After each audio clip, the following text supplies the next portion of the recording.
Kailangan ba kami mag-usap? Kasi sila nga yung nagsasabi na mali daw ang direction ko. Baka sila yung tama yung direction. Tingnan na lang natin, di ba? Hindi ko kasi alam kung bakit sinabi ni SP Soto na tingin namin mali yung direction. Marami raw dissatisfied sa mga kasama namin. Sino kaya yung kasama namin dissatisfied? Baka si House Speaker Romualdez lang ang dissatisfied. The Senate President already rendered judgment doon sa sworn statement. Dapat hindi po ganun eh.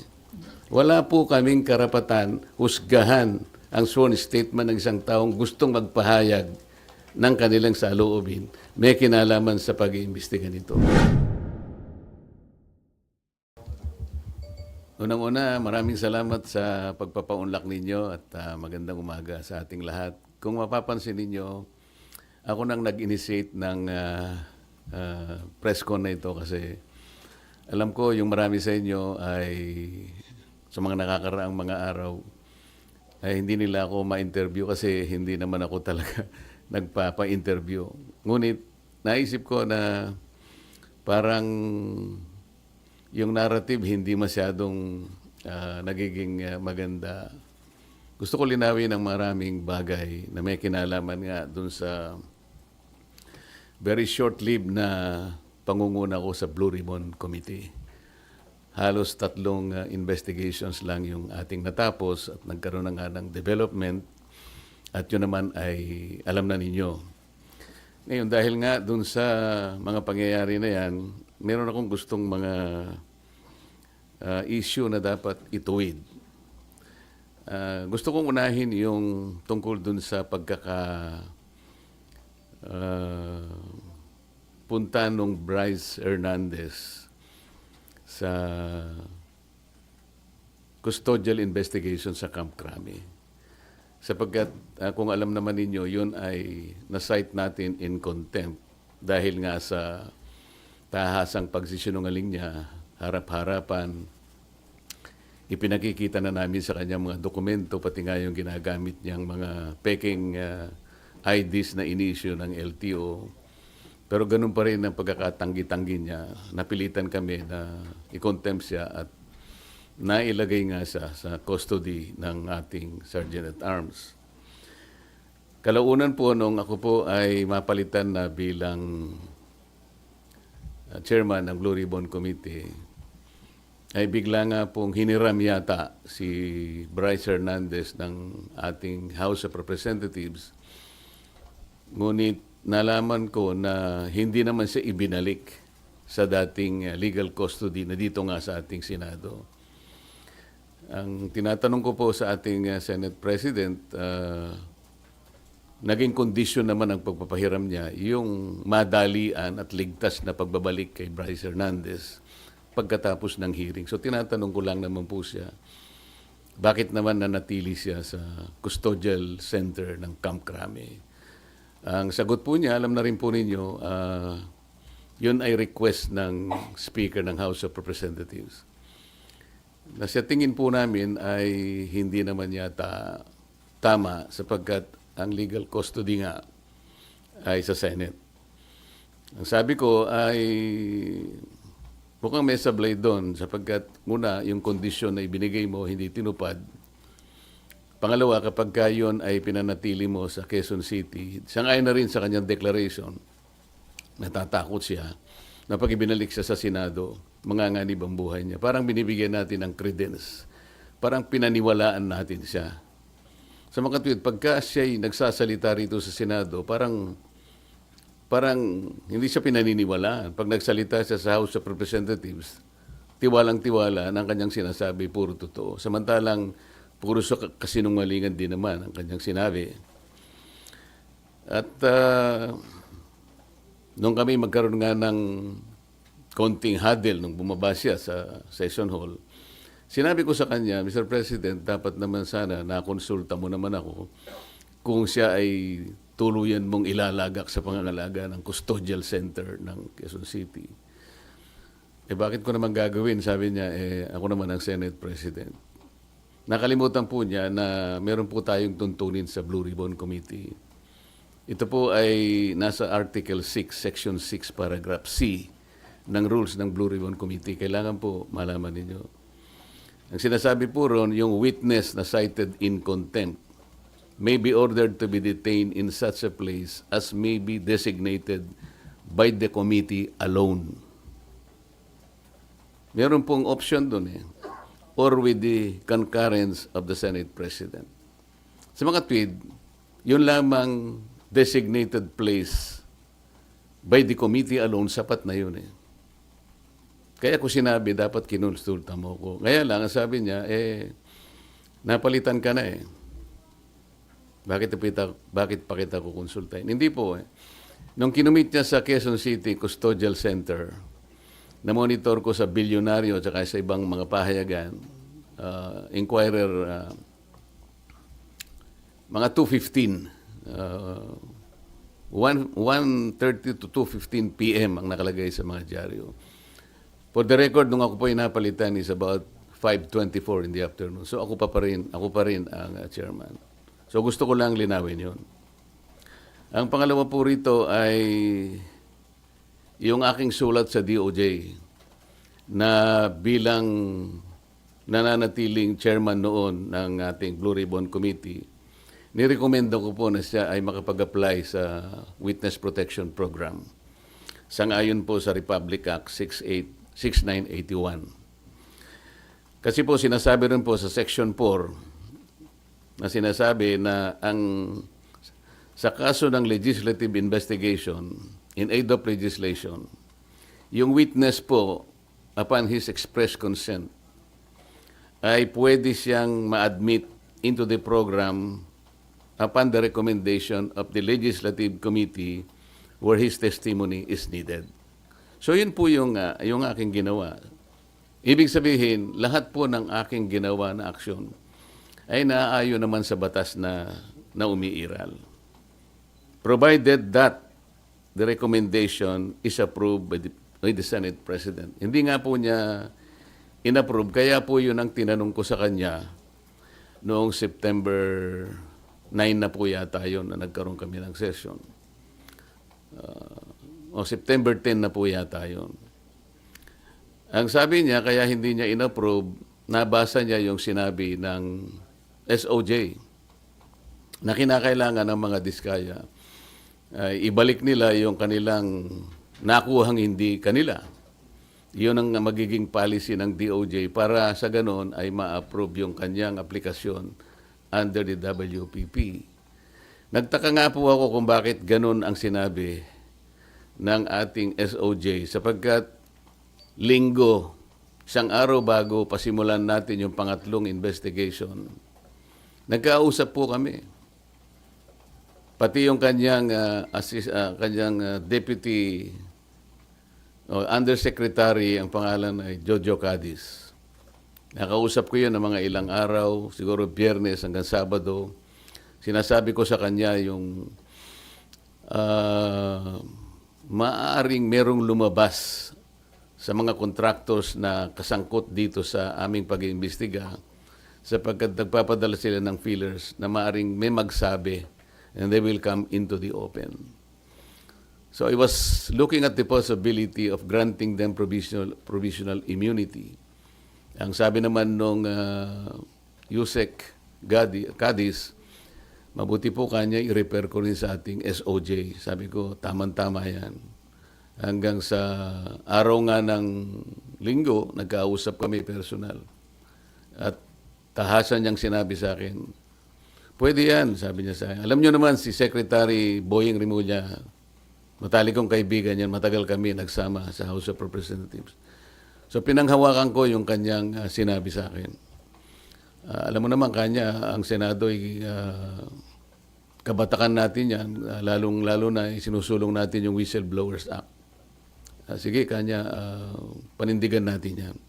So matibay po yung aking paniwala, malakas ang aking loob, kaya sumulat nga ako at inirekomenda ko nga na siya mapa sa ilalim itong mag-asawang diskaya sa Witness Protection Program. So ako'y nalulungkot kung bakit ginawa yon. Nagpahayag ng gano'n ang ating Secretary of the Department of Justice. At yun naman ang ginawang basihan ng ating Senate President na hindi nga niya pwedeng pirmahan yung aking sulat. Alam po ninyo, sa tamang pagkakataon, I'm going to confront the Secretary of Justice kung bakit niya sinabi yun. Sapagkat malinaw naman po sa batas. Kung titingnan po ninyo yung Section 3, isama na po ninyo yung Section 10 ng Republic Act 6981. Maliwanag po doon kung ano-ano ang mga requirements na kakailanganin para mapasa ilalim ng Witness Protection Program ang isang witness na nag-a-apply. Hindi po kasama doon yung restitution na kanyang binabanggit na magbabalik ka pa ng kung ano-ano sa gobyerno. Unang-una po, nasa pag-iimbestiga pa lang po tayo eh. Kanino kukunin at paano i-determine yung halaga na ibabalik ng mga diskaya kung sakasakali? Wala po sa tuntunin ng batas. Ang ilan po sa mga requirements kung bakit ka magko-qualify sa witness protection. Yun pong offense na kung saan kakailanganin ng testimony is a grave felony. Ito po kasi ay inaharap nila dito kung sakasakali ay plunder. So grave po yun eh. Yung testimony po ay substantially corroborated in its material points. Sinasabi ng mga diskaya, meron po kaming dokumento eh. Dapat sana tuntunin nila. Meron po kaming mga ledger. Hindi naman nila inahanap kung nasaan ang mga ledgers. Dapat yun ang tanongin nila sa mga diskaya. Ang miyembro niya, siya o ang miyembro ng pamilya up to the second civil degree by consanguinity or affinity ay nasa threats, tinatakot. Maaari silang mamatay. Maaari silang puwersahin, takutin. Ito po yung mga requirements lang eh. At hindi siya law enforcement. Sa Section 10 ay sinasabi rin ang walang ibang direct evidence na maglilink sa mga iba. Kung kakailanganin mo ang kanyang testimony, isa sa requirement yun eh. Na sila ay they are not the most guilty. At hindi pa sila na-convict ng krimen involving moral turpitude. So makikita po rin nyo rito, yung restitution na sinasabi ng Secretary of Justice, na yun naman ang pinagbasihan ng Senate President, hindi po kasama sa requirements para lang ikaw ay makapag-apply under the Witness Protection Program. Bakit po bumaligtad ang Secretary of Justice?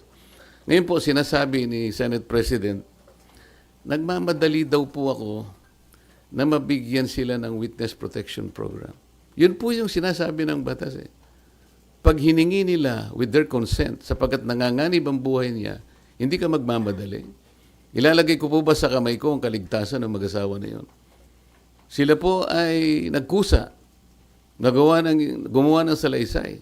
At kung malalagay ang kanilang buhay sa alanganin, sa peligro, sa kamatayan, hindi ko hihintayin na dumating yun.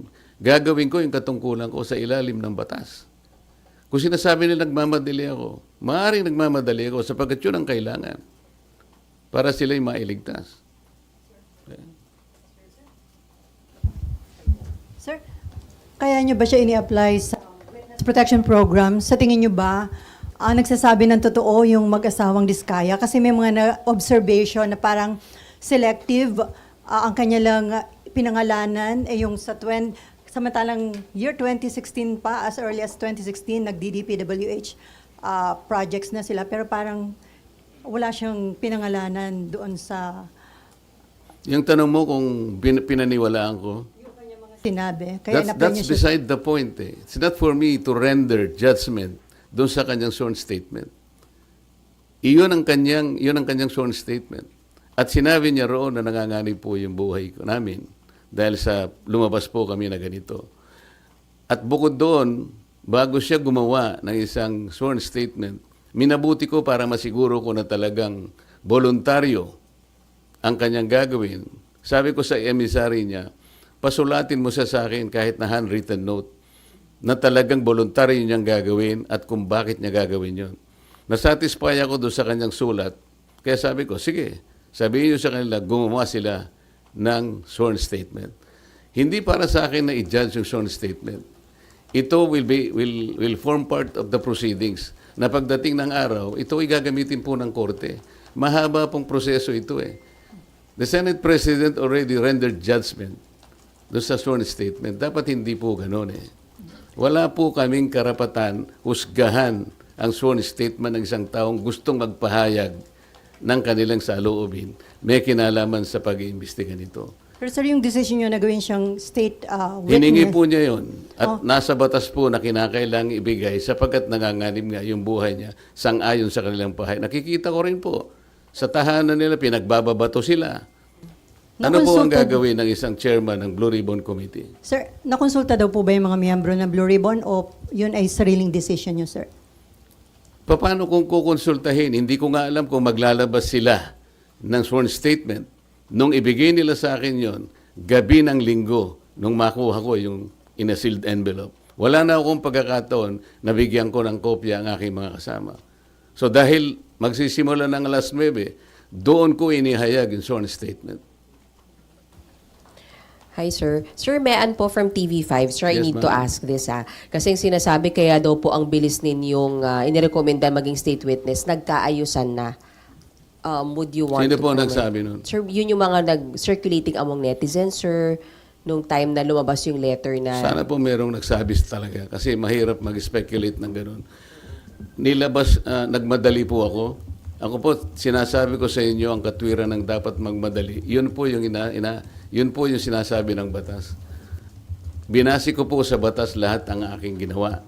At hiningi po nila at sa aking palagay po ay nanganganib nga sila sapagkat marami silang binanggit na mga pangalan at nakikita ko rin naman kung anong ginagawa ng mga tao sa kanilang sariling tahanan. Hindi po ako pwedeng magbakasakali. Ayokong ilagay sa kamay ko yung kaligtasan nila. Kung hindi ko po ginawa, ako po ang nasisi. Baka iba po ang tanong nyo sa akin ngayong umagang ito. Sir, since malinaw at matibay po pala yung sandigan kung bakit nyo ginawa ito, would you seek audience with Senator Ping as the new Blue Ribbon Chair para po makiusap or paliwanag sa kanya ba't kailangan maging state witness yung Discayas? Alam ko po, alam niya ang tuntunin ng ating mga batas. Iyon po ay sinasaalang-alang ng batas. Hindi po ako naniniwala na hindi nila alam. Babasahin lang po nila yung Republic Act 6981. Nandun po yung mga provision. Sino-sino ang pwedeng mag-apply. Ang requirements po, sila po ba ay covered ng mga requirements? Sila po ba ay pasok do sa mga requirements? Alam po nila kung papasok o hindi. Hindi ko na kailangang makipag-usap. Kung kinakailangan, bakit hindi? Ngunit, baka mamaya sinasabi nila, may pinagtatanggol na naman ako. Ang dapat po niyong mapansin ay ganito. Bakit po nila ginadjudge yung sworn statement? Wala pong sino sa amin ang pwedeng mag-judge. Not even the Senate President. Ako nga pwede akong magsabi na baka siya yung may pagkukulang ba't niya ginadjudge. Sapagkat alam ko yung mga diskaya, kalaban ng pamangkin niya sa politika. Meron akong babanggitin sa inyo na mga ibang pangungusap na ginawa niya na kailangan po nating linawin din. Kaya ito ang dahilan kung bakit ko kayo pinatawag sa isang press con. Ito po mula sa ANC Head Start. Interview ni Ms. Karen Davila about the Blue Ribbon Chairman being a lawyer. Sabi po ni Senate President Soto, there is no such thing as a rule, dapat abogado yon. Abogado ka nga, di ka naman magaling mag-imbestiga, di ba? Chuckles, nakalagay. So useless. Unang-una po ako, wala akong in-insinuate na dapat ang chairman ay abogado. Ito lang ang in-insinuate noong isang babaeng hanggang ngayon hindi makamove on kung bakit ako nanalong senador. Alam na po ninyo yun. Pinipilit po ba nila sinabi ko ito? Hindi ko po sinabi ito. Pero sila nga po ang may pasaring rito eh. Abogado ka nga, hindi ka naman magaling mag-imbestiga, di ba? Saan po nila nakuha yun? Sino po ba yung magaling? Bakit tayo magkukumpara? Ito pa po sinabi niya, September 10, 2025, sa totoo lang, 1PH, Job Francisco, Chicky Vergel, Cheryl Cosim, SP Soto, may suspetsa na kami na inedit yung affidavit ng Diskaya. How can the Senate President say this? What is his basis for doing this? This is a serious charge. Sino po ang nag-edit? Ako po ba pinatutungkulan niya? Sir, isa na lang from my end. Sir, yung doon lang sa Camp Crame, sabi nyo sablay na binalik doon si Bryce, pero ngayon nasa Pasay City Jail, you're okay with that, sir? Alam mo ako, hindi ako pala away eh. Ang gusto ko lang kasi, the processes of the Senate and the integrity of the inquiry will not be compromised. Ang legal custody nasa Senate. Ang kondisyon na binigay ng Senate President, ibalik sa Senado. How come nag-relent siya sa request ng Speaker of the House of Representatives? Inconsequential yung request. The House of Representatives has nothing to do with the custodial authority of the Senate. Makukompromise tayo. Ngayon, nung sinabi nila na okay na ba sa'yo, nailagay na lang natin sa Pasay City. Para sa akin, okay na rin. The Senate is under the jurisdiction of Pasay City. Para lang ma-preserve natin, the semblance of authority of the Senate cannot be compromised in any manner. Yun lang ang point eh. Ang dami po nilang sinasabi rito eh. Very debuts, September 14, 2025, via Twitter. Wala pang hearing ang Blue Ribbon. Ano ba nangyari? Malalaman natin sa Blue Ribbon kay Senator Lacson, meron siyang investigasyong ginagawa tungkol dyan. Ibig ba sabihin, will they investigate the Discayas kung ba't sila gumawa ng sworn statement? Yun ba yung gagawin? Ito yung sworn statement ng tao, you have no right to question that sa Blue Ribbon Committee. Kung ano yung pinahayag niya, it is for the court to appreciate that. Pagdating ng tamang panahon. Pero para i-judge mo ito, para i-judge mo na inedit ito, o nagkabayaran dito, iba na po yung narrative nila. It is not good for the Senate na ganito po yung gagawin nila. Kami po, hindi ako nakikipagkumpara kung sino yung magaling. Kung sino yung gagawa ng tama, yun po yung tama, yun po yung dapat nating gawin. Kahit kailan, hindi po ako nakipagkompetensya kung ang pag-uusapan, yung pagganap ng tungkulin bilang isang senador. Ang Blue Ribbon, wala na hong obligasyon na i-verify yung veracity ng sworn statement ng isang testigo. Kasi di ba binibet po yun bago para tanggapin or hindi? Kasi pwede magamit ang Blue Ribbon kung nagsisinungaling po yung witness. It is for the court to appreciate that. Kami po, kung ano yung binigay nila, tatanggapin po namin yun. Yun po yung risk nila. Ang usapan dyan, kaya mo ilalabas yan, yan ang totoo. Yan ay yung sarili mong, voluntaryo mong ginawa. Sila lang ang makakapagpasya nun. At pagdating po ng panahon, nakakailanganin lahat ang pag-iimbestiga niyan. Sa tamang panahon, ang korte lang po magbe-verify niyan. Haharap sila sa korte. Ang korte po ang makapagpapatunay. In the final analysis, the court will be able to determine kung tama o hindi yung kanyang sworn statement. Marami pong paraan para yun po ay malaman natin. Pero hindi po ang Blue Ribbon, kasi po ang Blue Ribbon, kung titingnan po niyo yung tamang direksyon niya, in aid of legislation lang po ito eh. Pagdating ng araw, yan pong mga prosecutorial actions na yan, sa korte na po lahat pupunta yan. Kung makukumpleto po yung committee report, lahat po yan papunta na po sa prosecution at finally to the courts of law. Pero sir, kahit in aid of legislation, hindi ba may obligation kayo na alamin yung kung totoo lang, kumbaga yung mga sinasabi ng mga witness, di ba? Paano po namin, paano ko alamin, sasabihin ko sa kanya, mali itong ginawa mo. Kami nga ang naging carrier sa kanila para lang tulungan ng Estado, para tulungan ng gobyerno. Kung ano po yung nalalaman ninyo, kasi hindi namin lahat magagawa ito. Kaya nga mayroong witness protection program. Sa akala nyo ba, mayroong magsasabi kung sinong mga senador at sinong mga congressmen ang sangkot dito kung wala kang gagamitin under the Witness Protection Program?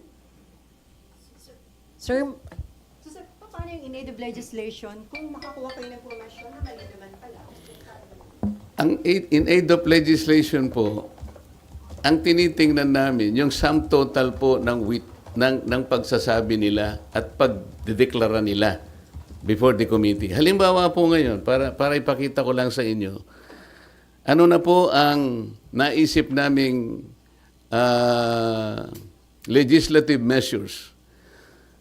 Sa 3 hearings po na nagawa ng Blue Ribbon Committee, halos 14 na po na legislative measures ang aming naiisip na i-propose. Unang-una, amendment to the Procurement Law, Republic Act 9184 as amended by Republic Act 12009.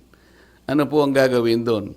Yung transparency and monitoring po, lahat ng mga magre-require ng digital geotagging, drone monitoring at satellite validation, kailangan na meron na po yan. May accountability and sanctions. Merong risk management na amendment po nitong ating procurement law. Number 2, amendment of the anti-graft law.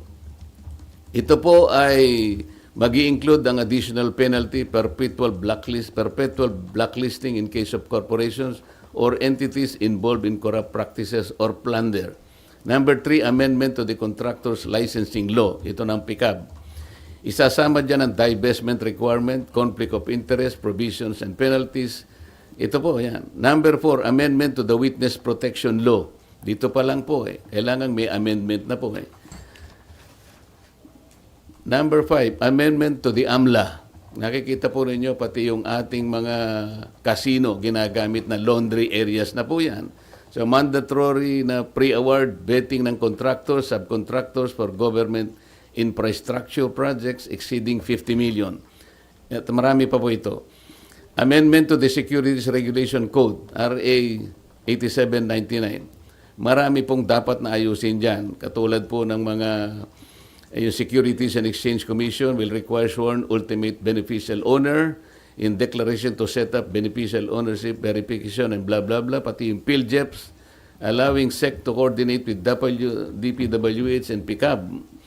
Number 7, ito po yung False Claim Act. Ito po yung writ of quitam na pwedeng gamitin ng isang ordinaryong tao ang kanyang power na siya na mismo ang maghabla. Dahil sa nangyari po na lalong lumaki po yung problema natin sa corruption. Imagine po ninyo, panahon ni Napoles, 10 billion lang ang pinag-uusapan natin. Anong nangyari po? Naging amateur po si Napoles. Ngayon po, 100 billions na po ang kinukulimbat sa ating kabangbayan. Kaya kailangan na po lahat ito. Number 8, Whistleblowers Protection Act. Susuportahan po natin ito. Number 9, Heavy Equipment Registration and Leasing Act. Number 10, kailangan meron po tayong Flooding Integrated Master Plan Act. Number 11, i-amend po natin ang Ombudsman Act kasi wala siyang masyadong ngipin. Halimbawa, i-amend natin ang Section 15 to include recovery or consideration made to any government official or employee regardless of the nature of their position, whether appointed or elected. Ito po yung isa pang maganda. Amend Section 21 that despite exception to the disciplinary authority of the Ombudsman, a recommendation for immediate action shall be made by the Ombudsman to the appropriate Ethics Committee in cases involving members of Congress upon establishment of the sufficiency of the complaint. Kasi sa present law ng Ombudsman, hindi po kasali ang members ng Congress. Number 12, amendments to the Government Auditing Code. Yung COA, dapat, wala pong ngipin ng COA Kung titignan nyo, Presidential Decree 1445, ang sinasabi dyan, kailangan preventive ang audit. Paano kayo makakapag-prevent po ng pagnanakaw sa mga ating mga projects at sa lahat ng gawain kung post-audit lahat? Na nakulimbat na yung pera. Pagkatapos mag-audit siya, post-audit, sasabihin niya, notice of disallowance.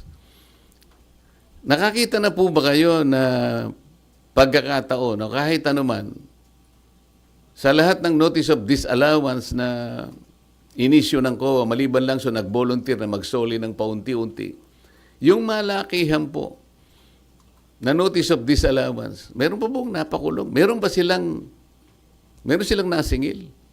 Meron po ako na monitor 100 billion sa SBMA, naging final and executory, umabot ng Korte Suprema. Final and executory.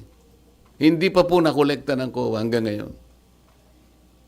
Walang kang ngipin-ngipin. Ito po yung gusto naming gawin lahat. After 3 investigations, pati Civil Service Commission po, kailangan po nating i-amend na yung sinasabi na 6713, yung Code of Conduct and Ethical Standards of Public Officials. Halimbawa po yung Section 8. Lagyan natin ng provision that the public has the right to know the assets, liabilities, net worth, and financial and business interests of any public official or employee, including those of their spouses or unmarried children under 18. Ito pa po importante dyan. However, public access of these SALN documents remain limited. Sa ngayon, kaya pinopropose natin that the SALN of members of Congress be made available to the public through the official website of the Senate and the House of Representatives. Para sa ganun, makuha nyo na kagad, hindi susulat ka pa. Kung ayaw niya, hindi mo rin makukuha. Very, very limited ang access po ninyo. Pang-14, i-abolish po natin yung River Basin Control Office. Ito po ay parkingan po ng mga pinopload na mga opisyales na wala namang ginagawa. Isipin po ninyo, 2006 nagawa itong opisinang ito under the DNR. Siya ang dapat mag-integrate ng ating 18 existing river basins in this country.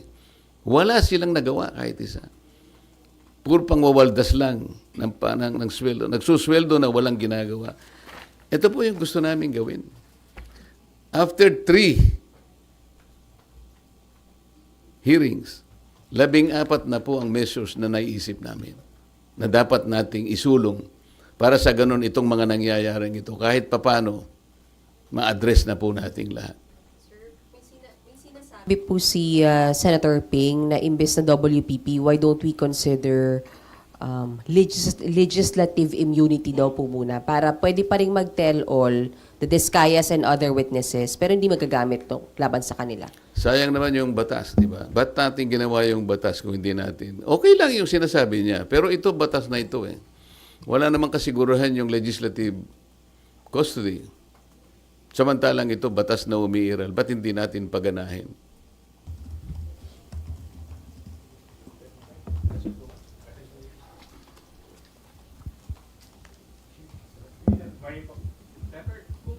Nabanggit niyo po kanina na hindi na po saklaw ninyo trabaho yung pag-determine kung nagsasabi ng totoo o hindi yung witness. Then bakit po na contempt si Bryce Hernandez tsaka yung iba pang witness before? Hindi nagsasabi ng totoo. Kasi yung kay Bryce Hernandez, meron kaming dokumento na binigay mismo ng Okada. Yung ipinatalo niyang pera, napakarami. Merong 14 million, merong 15 million. Tapos meron siyang ginagamit na isang ID na inisyu ng LTO. Litrato niya pero ibang pangalan. So, sinasabi namin, hindi ba ikaw ito? Ito yung ipinanalo mo, ito yung pinatalo mo eh. Wala po akong alam dyan. Hindi ko po pera yan. Kapag ako po yung naglalaro, ang nagbibigay po ng pera yung boss ko, yung Alcantara. Ito yung pambabastos na sa harap namin. Nandito na yung katwiran eh. Yung kay Diskaya, lumabas siyang mag-isa. Hindi ko anticipated kung ano yung nilalaman ng kanyang ano eh. I have no right to judge. Sabi ko nga sa inyo, pag natapos na lahat ng investigasyon, isa yun, maring iba pa ang lilitaw. Sa korte na po, gagamitin po lahat yun. And the court is the proper place para i-determine po yung veracity or otherwise nung kanyang paglalahad. So, what do you make of the allegation of Bryce Hernandez na may mga senador na tumanggap din po ng kickback from the flood control projects. Ang pagkakaiba kasi, ako ayokong i-judge din yun. Ano? Ang sasabihin ko lang sa inyo, nung lumabas yung mag-asawang Diskaya, it was in response doon sa aking ipinload nung second hearing na, kayo po, tulungan nyo kami. Baka gusto nyo magsabi na ng totoo, ang may papangako namin sa inyo, merong tayong batas na maaaring mag-cover sa inyo. You take advantage of this. Isipin po ninyo, kako, sapagkat maaring maharap kayo sa plunder kung sakasakaling dumating ang panahon, ito po yung may latag lahat sa korte. Baka po kako maging maganda para sa inyo. Walang madali. Pare-parehong mahirap to. Ngunit makakapamili kayo, maaring makaiwas kayo sa criminal prosecution. Maaring ang gawin na lang ng gobyerno ay civil liability na lang. So, in response to that, parang in-explore naming possibility, may lumabas nga. Ito nga yung Diskaya.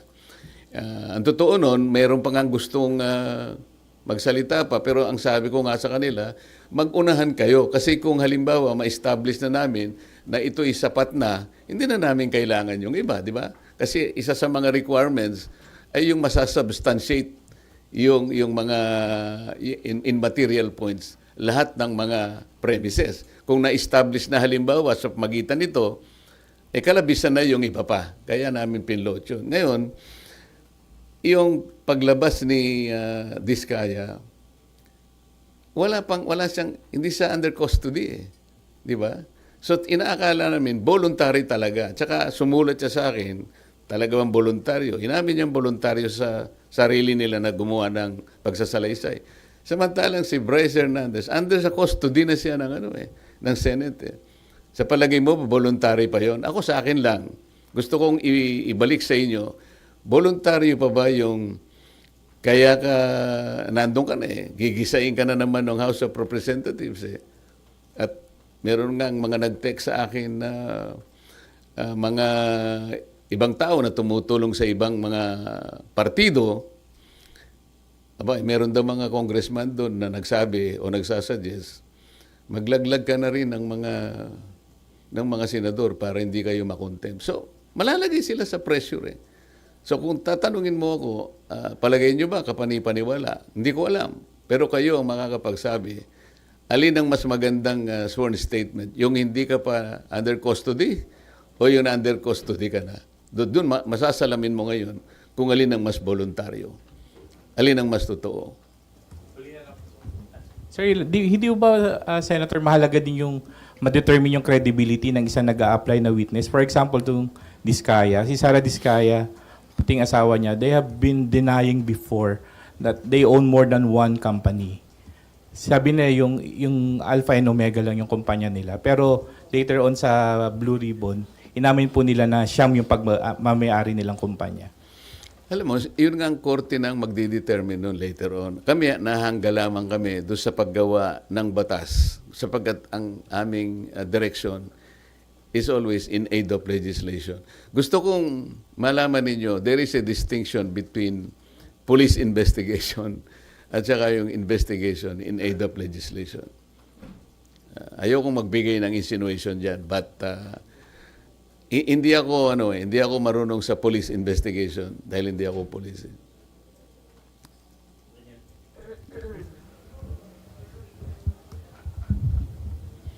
Hi sir, Daniel po from PTV4. Yes. Sir, ano po yung any thoughts lang siguro or nilook forward nyo doon sa tinayo po na Independent Commission for Infrastructure?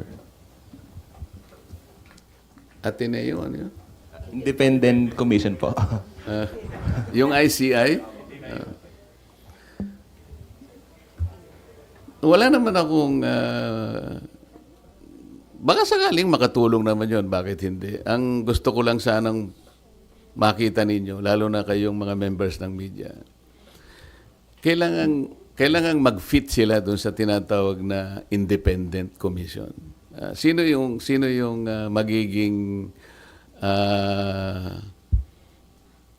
opisyal na hihirangin na magko-compose ng Independent Commission? How independent can they be? Yung probity na hinahanap, wala ba silang kulay politika?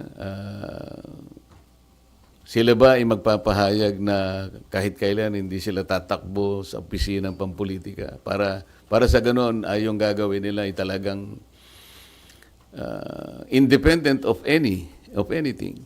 Para paniwalaan. Kasi yun ang importante, kailangan paniwalaan. Pagkatapos, are they competent na makita ito? Gaano katagal? Kasi ang pinag-uusapan natin, kailangan matigil na kagad ito eh.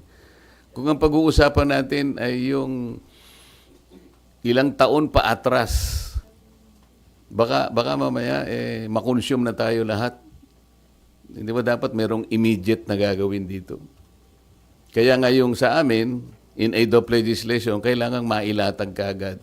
Yung mga batas na kailangan, ma-address natin kagad. Lamang, ang problema kapag ka-legislation, medyo matagal nga rin. Pero pagsikapan po natin, nabilisan, mapast-track natin, given the extent and magnitude of the problem ahead of us. Hi, Sen. In relation to his question po, sabi ni Senate Minority Leader Alan Cayetano po, magkakaroon daw po ng meeting ang minority bloc regarding po dyan sa pag-support po sa independent commission. At sabi po ni Senator Alan, susuportahan lang daw po yun kung, wait lang, yung mga tinalagang miyembro ay malaya sa impluensya ng politika at malalaking negosyo. Kayo po, Sen, would you support the creation po ng independent commission for infrastructure po? I will support the creation of that commission. Ang sabi ko nga, yung kailangan siyang maging independent talaga. Kagaya ng ipinahayag ni Minority Leader Alan Cayetano, tama lang talaga na makita talagang independent sila para maging malinaw, katanggap-tanggap yung resulta ng kanilang investigation. Otherwise, malalagay na naman tayo dun sa kalagayan na ipagkikibit-balikat lang sapagkat napolitika na naman tayo. Nag-meeting na po ba ang minority bloc o magmi-meeting pa lang po para pag-usapan po yan? Nakita ko sa thread, magmi-meeting pa lang kami. Pupunta ako mamaya. Ano oras, sir?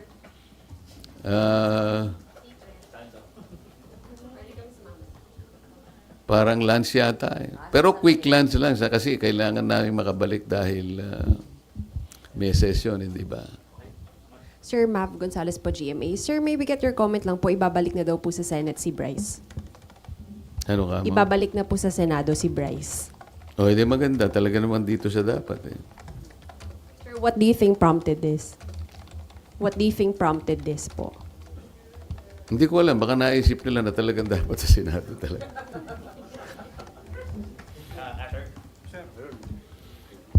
Sir, good morning po. Asher Kadapan Jr. from UNTV. Sir, tanong lang, ano po yung recommendation na dapat na maging direction po ng Blue Ribbon Committee investigating the anomalous flood control project?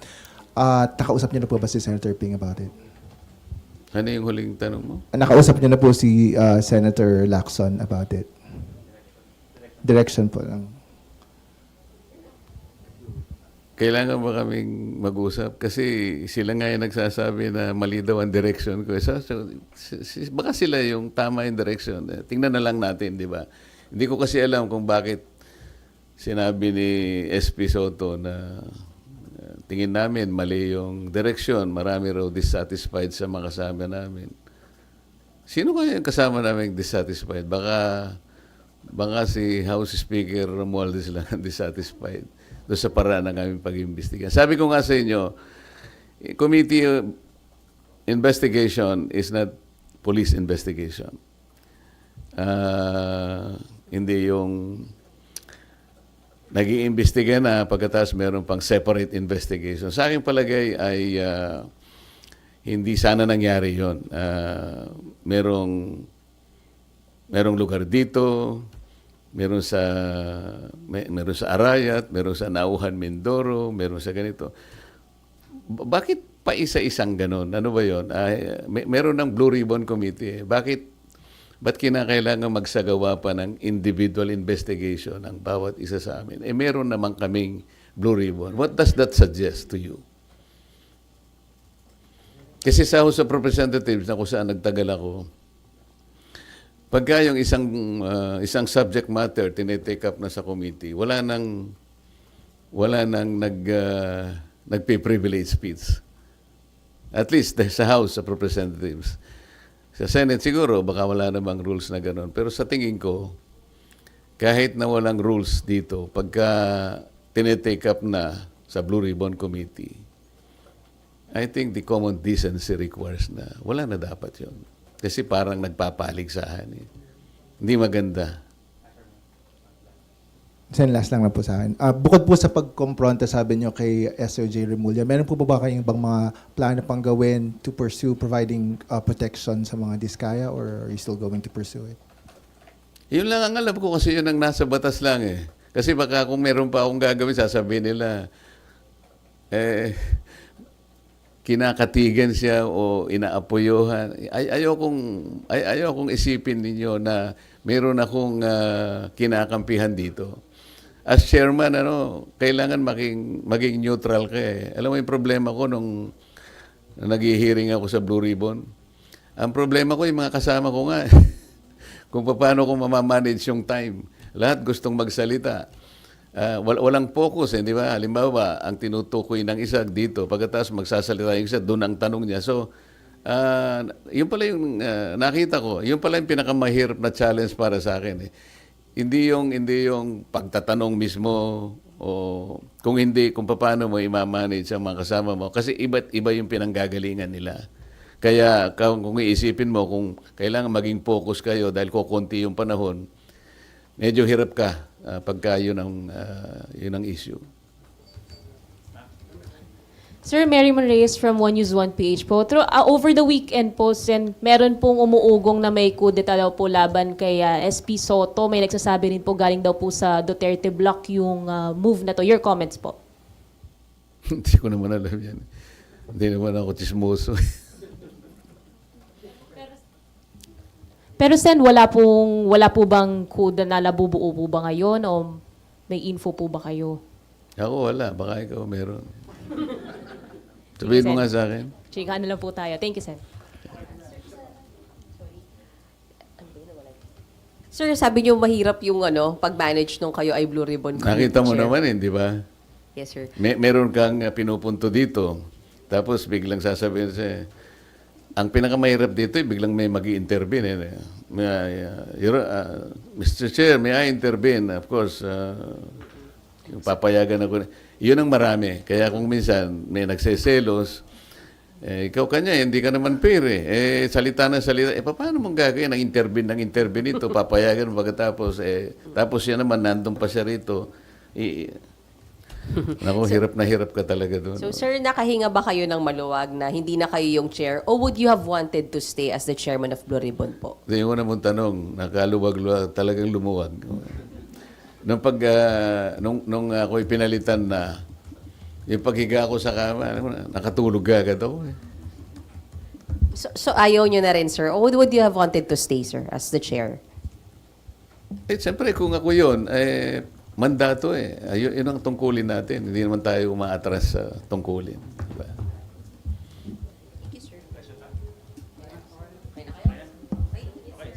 Okay, salamat sa inyong lahat. Hanggang sa susunod na pagkakataon.